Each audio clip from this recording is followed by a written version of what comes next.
coming to you from the Murder Hotel. These notices were posted on everybody's door all day, except mine.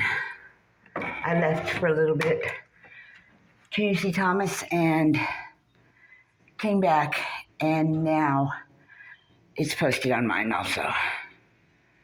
There wasn't one on mine, and there wasn't one on the next door neighbors, which there is now. But they were posted all the way everywhere else. And then those two were posted in the time I left tonight, not today.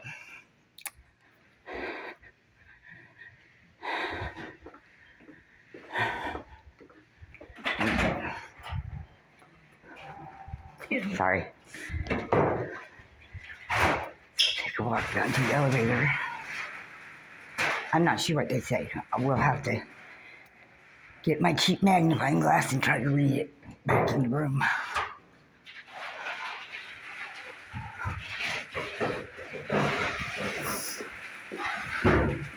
Hello.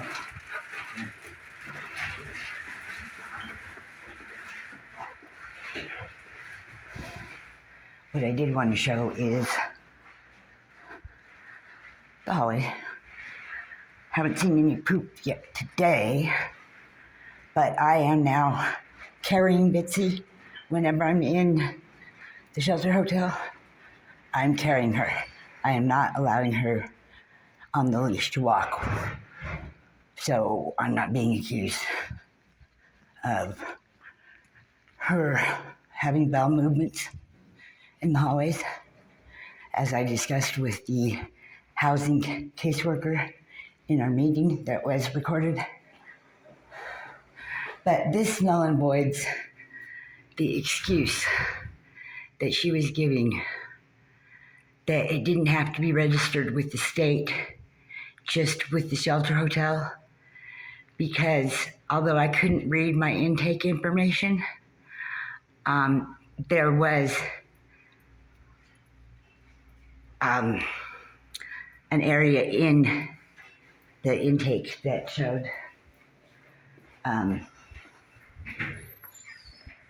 what vehicles, make, model, license plate, VIN number, and so on.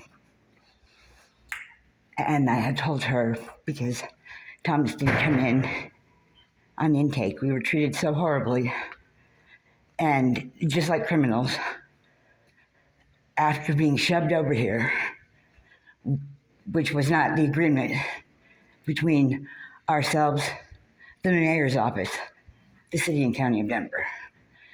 The agreement was, as y'all well know, that if we agreed to go to the Radisson Shelter Hotel that was closing down, that all resources were being directed to the tenants of that shelter hotel. Therefore, if we went there, which we did, he was not allowed in, which I have videos of. And so we've been separated for months now, which caused me a great deal of distress and allowed me possibly to be ripped off for all benefits that I found for myself, as the wraparound services at either hotel has provided me very little, if any. They couldn't even come off of a magnifying glass, knowing I couldn't read what I was signing.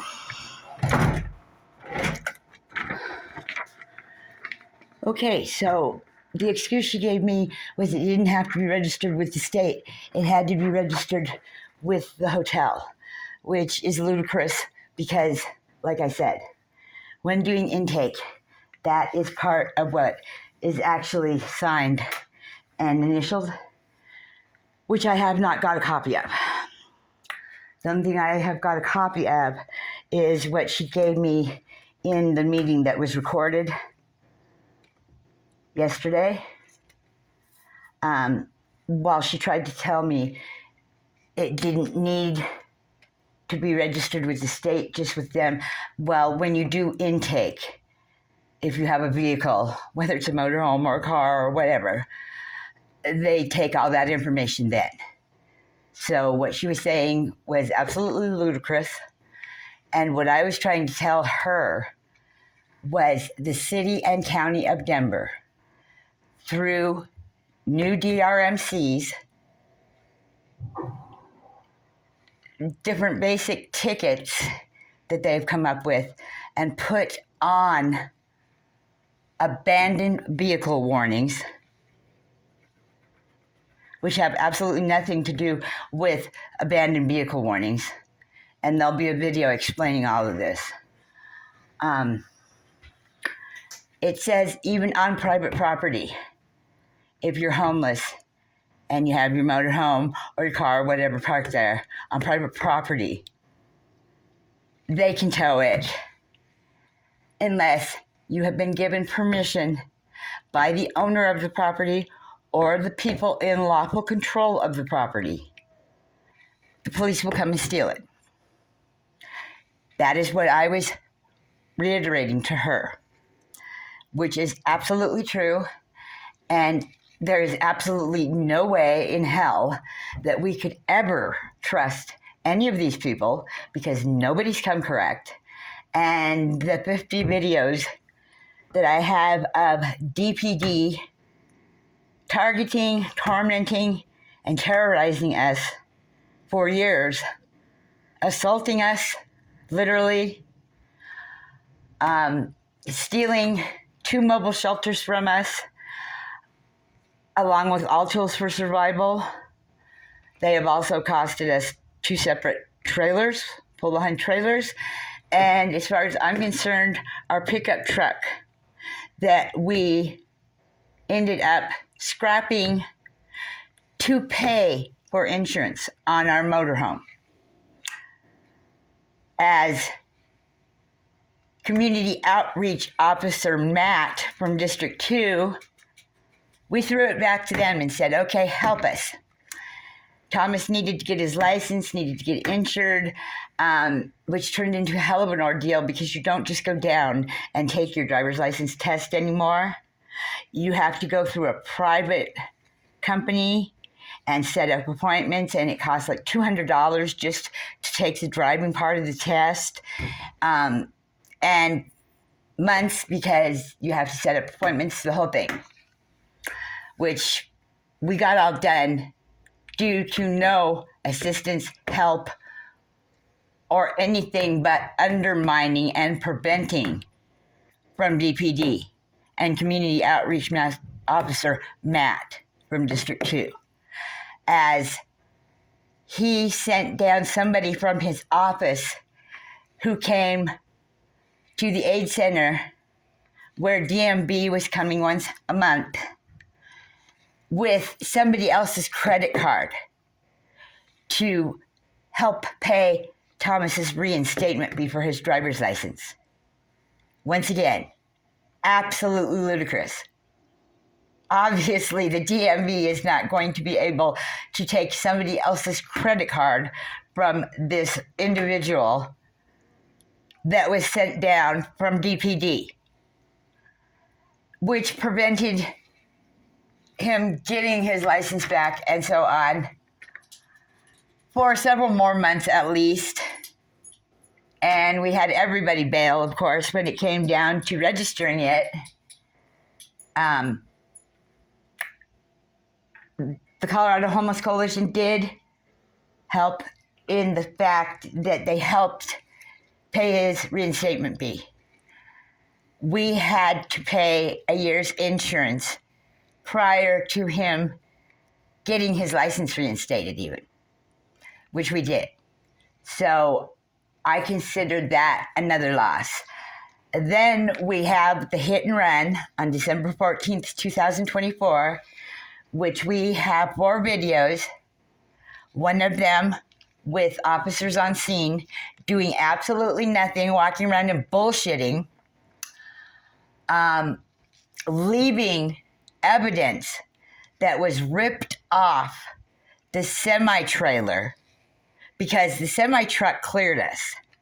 What hit us and ran over us was the semi-trailer that mounted the curb and left tire tracks that we have video of and showed them. Well, a clearance light got ripped off of the semi-trailer, and it was left in the middle of the road like a puzzle piece. A 2-year-old, a 5-year-old knows you attached it. They match up. They fit. They left it laying in the middle of the road. The only thing they were concerned about was getting Thomas's information, Thomas's insurance. Although we were parked and that was not even required, then they claimed that they went down to UPS looking for damage equivalent to the damage that was left on a semi-truck. Apparently just drove around the parking lot, supposedly. Well, that's weird because we had somebody else down at UPS. Thomas is talking to him on one of the videos. He came to the scene while police were there. He left and went to UPS, providing UPS his contact information along with our contact information, which was my phone, because this individual only had my phone number, not Thomas's. And I am texting back and forth with him approximately an hour later while we are calling District 2 demanding that the officer that took the blue sticky note with the eyewitness that was driving directly behind the semi-truck and trailer gave us. Because there was 4 eyewitnesses, him, his wife, and the 2 Green brothers, which their truck is also shown in the video, parked right across the street. So we are calling to demand name and badge numbers for officers that were on scene and demand the sticky note back because the cop took the sticky note with his contact information at 5:15 and 5:30, to which that cop was already on a quote-unquote important call less than an hour from the hit and run when he was there, the last one there.